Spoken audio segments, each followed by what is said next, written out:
Jaran, jaran! Ayan! At nag-crave nga tayo ng fish paksiw. At pa nag-crave tayo, halika na. Pag may ingredients, lutuin natin yan. Overloaded talaga, no? Sarap! Look at the okra, sili. At ito na nga yan, oh. At ipakikita ko sa inyo kung paano yung preparation. Maliliit na dalagang bukid. Ayan. So, pina-fry ko muna siya para hindi malangsa. Ayan, meron na tayong na-fry dito.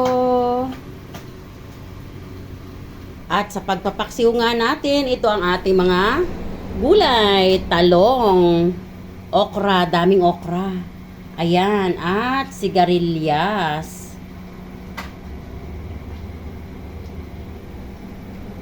Meron pa akong nakitang dalawang sitaw, medyo malapit na siyang mag-retired pero pwede pa yan. Siyempre, ang ating sili.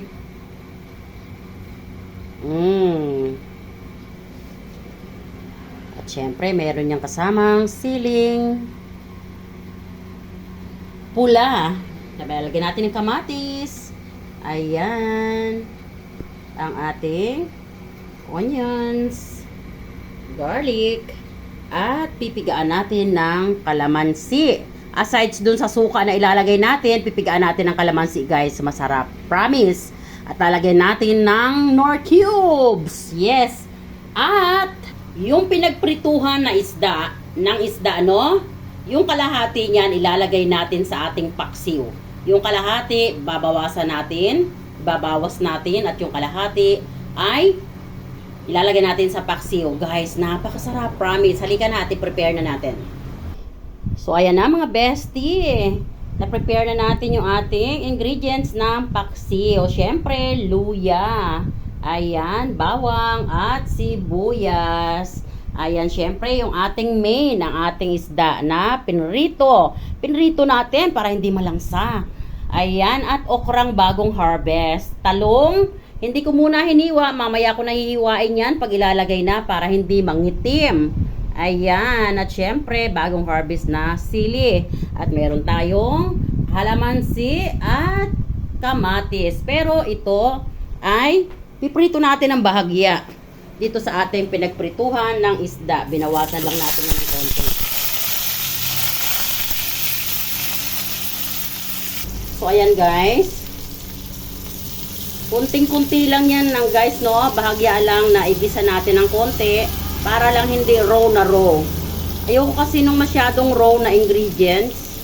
Dati okay lang sa akin yon, pero siguro as getting younger, iba na yung panglasa ko guys. So kaya pag yung gusto kong kainin yung mga putahe na kinikrave ko, ginagawan ko ng pamamaraan. Ayan. So tama na yan, patay na natin. Then halika na. At tayo ay mag-assemble na ng ating paksiw. Napakabango. Guys, mayroon tayong maliit na. Ito ay lutuan ko talaga ng paksiw.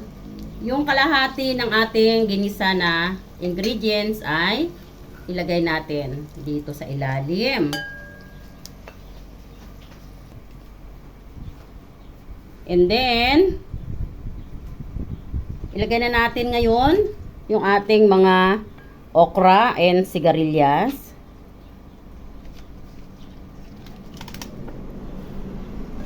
Yan.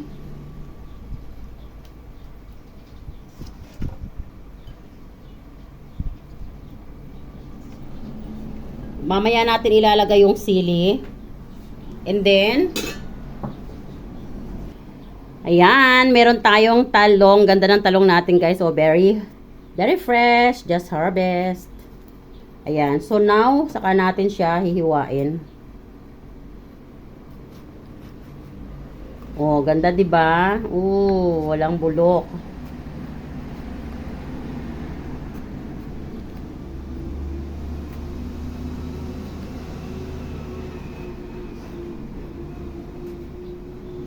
Maliit lang kasi yung lutuan natin, kaya paliitin natin. So, hahatiin natin yung talong. Then yung talong, yung kalahati, ilagay na natin dyan. And now, yung ating isda ay ilalagay na natin.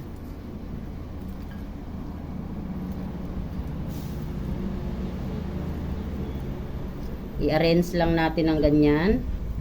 Lagyan natin dito ng talong para hindi siya nakababa.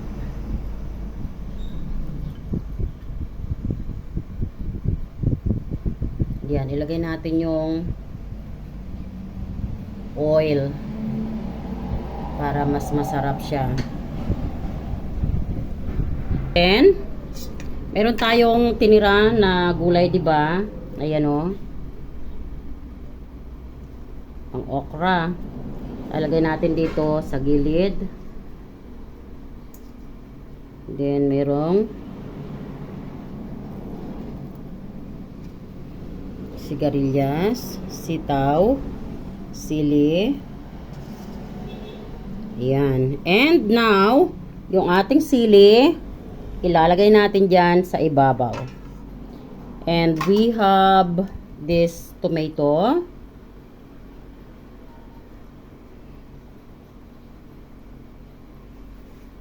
Ayan. Wala na ba? Then, we also have the calamansi. Pero bago natin to ilagay, lalagyan ko muna ng suka. Guys, lalagyan na natin ng suka. Pagkatapos natin lagyan ng suka, meron tayo ditong cubes. Ilagay natin dyan. Hatiin natin. So, ilagay natin dyan at sa mga panabi para mas mabilis na matunaw. Yan. And then, meron tayo ditong light na seasoning ng Knorr. Lalagay natin sa ibabaw. Pampayami yan. Para mas yummy siya. Ito optional lang guys. Bahala kayo kung gusto nyo maglagay. At maglalagay ako ng generous na oops. Ayan. Aking paminta. Napapayad ng electric pan. Gusto ko sa paksiw maraming paminta. Pero bahala kayo kung gaano karami yung quantity ng paminta na gusto nyong ilagay. It's up to you guys. Then now, saka natin pipigaan. Huwag natin isama yung buto kasi nakakapait. Then yung balat, isingit lang natin dyan. Alam nyo guys, napakasarap ng balat ng kalamansi sa paksiw. Basta wag nyo lang lalagay yung buto. Pero yung mga Chinese, alam nyo ba, yung buto ng kalamansi, biniblend nila, tiniinom nila. Mas mataas daw yung benepisyo ng buto kaysa dun sa juice, sabi nila. But, based on my taste, mapait. So, ito guys, yung tinira natin na ingredients, now ay ilalagay na natin dito sa ibabaw. Ayan.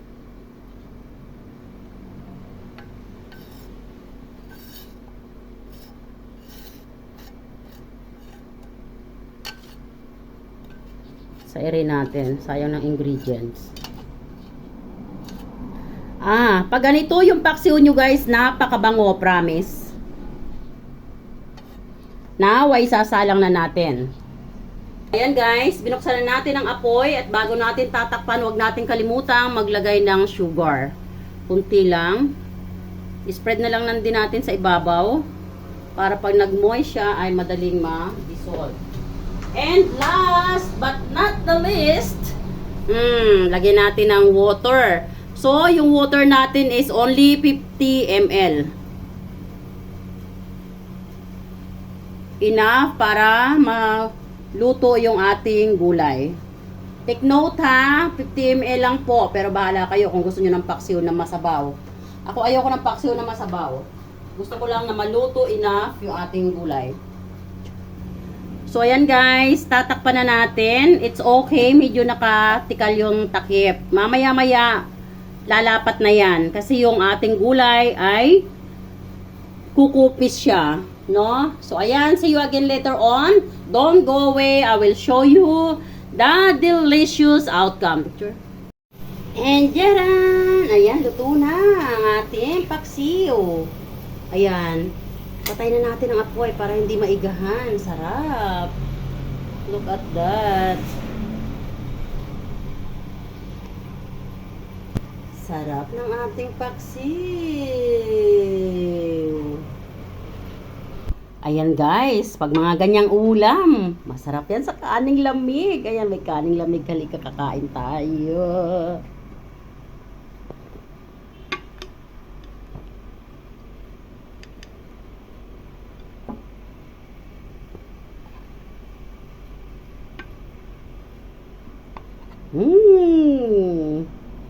Yummy! O, diba? Wow! Sarap ito, guys. Halika, kuha tayo ng paksiw natin. Siyempre, ang sili. Ooh! Yummy! Ayan! Ang ating isda. Siyempre, gusto ko ng maraming gulay.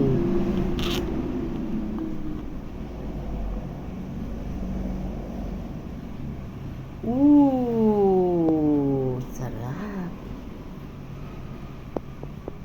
Tingnan nyo guys, yung kanyang sauce, oh. Ayun, sarap ano. Wow. Guys, subukan nyo yung ganitong paksiw. Talagang mag-i-enjoy kayo sa sarap. Grabing sarap nito guys. Kuha ako ng small spoon para ma-scoop natin itong sauce. Oh, yummy. Wow. Ayan, sarap. Ooh, let's eat. Kain tayo ng paksiw. Let's eat. Ang paksiw ni Tita Wena.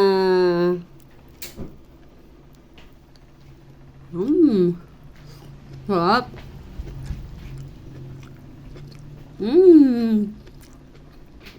Sarap guys.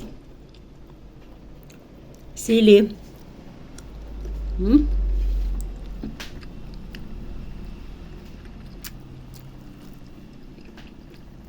Sarap. Okay ah.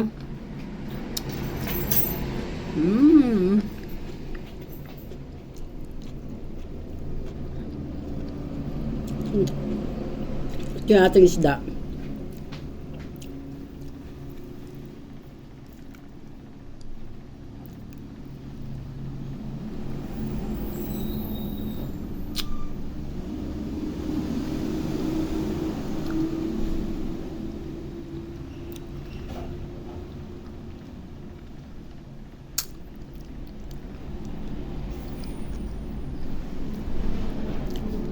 Ang sarap-sarap na isda, guys.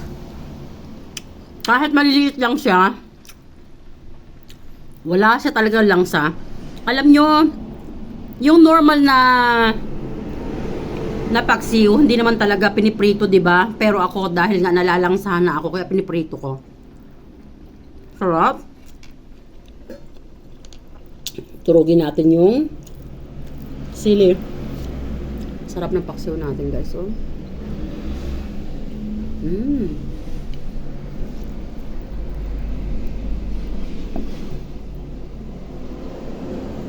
Lagyan natin ng fish.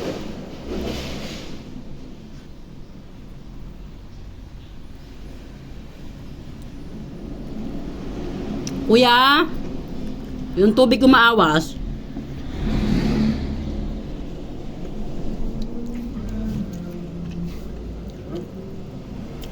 Binuksan mo ba yung tubig doon?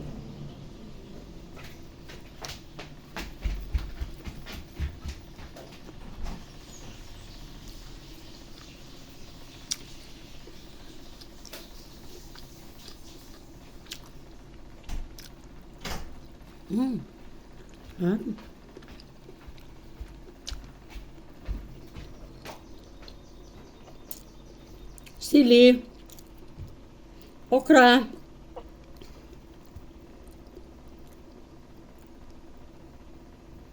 fish,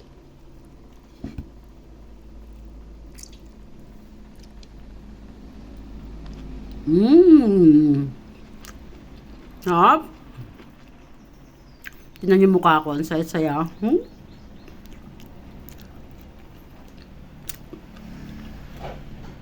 Bye guys! Thanks for watching! I love you all guys. Paksiw ni Tita Wena, sobrang sarap. Promise.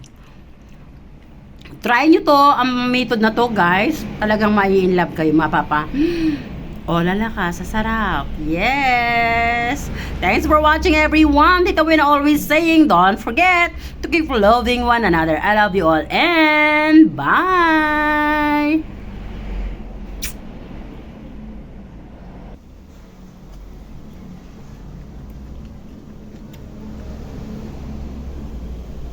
Kain tayo ng paksiw.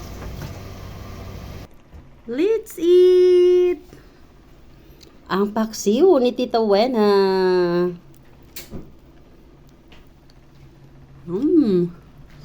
Sarap.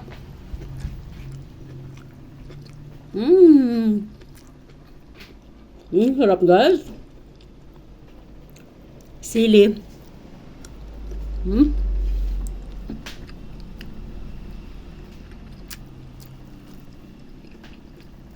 Sarap.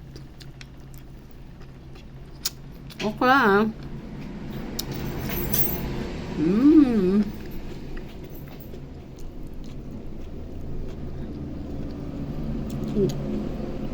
Kaya ating isda.